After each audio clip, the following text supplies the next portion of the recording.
any more awkward? Probably not. The response must be a subconscious outcry of our inner child.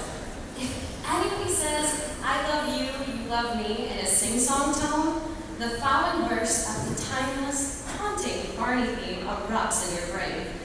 Slightly more disturbing than the singing purple dinosaur were the multicolored aliens dubbed Teletubbies. Every Saturday morning, we would all sit patiently in front of the TV, waiting for Tinky Winky and Lala to pop on the screen to teach us about sharing. Not at all disturbed that these creepy, costumed individuals had a television protruding where a belly button ought to be.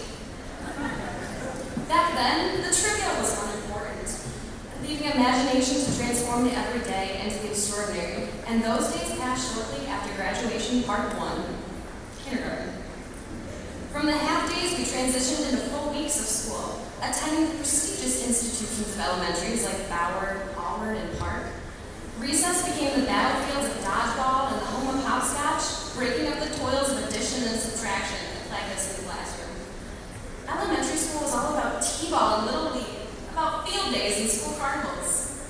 You know, the good stuff. The innocent, simple stuff. Remember?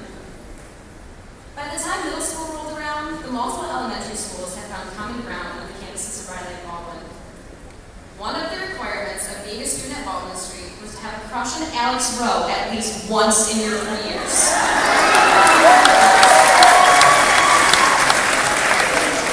Ironically enough, he's sitting right next to me.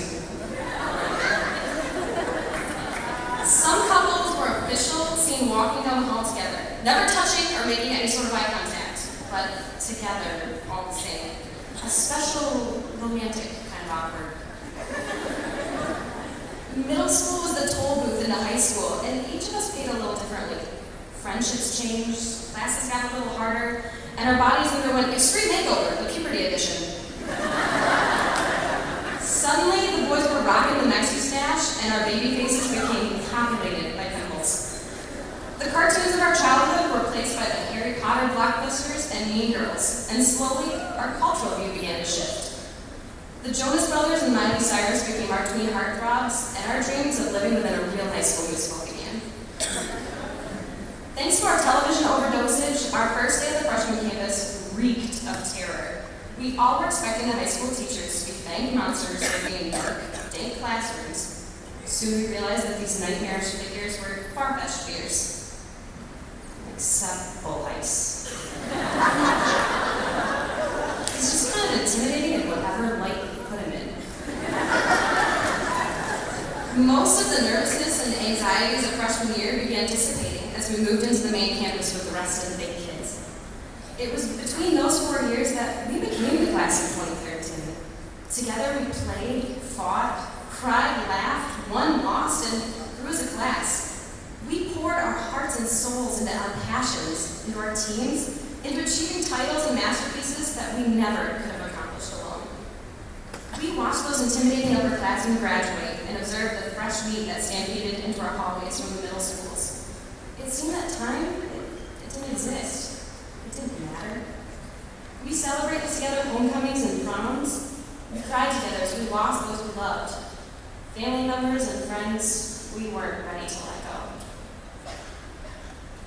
We became more than a group of 392 strangers. We became the class of 2013. It's been a journey, quest, adventure. Whatever cliche or non-cliche you want to place as a prefix to our 4 years here, go ahead.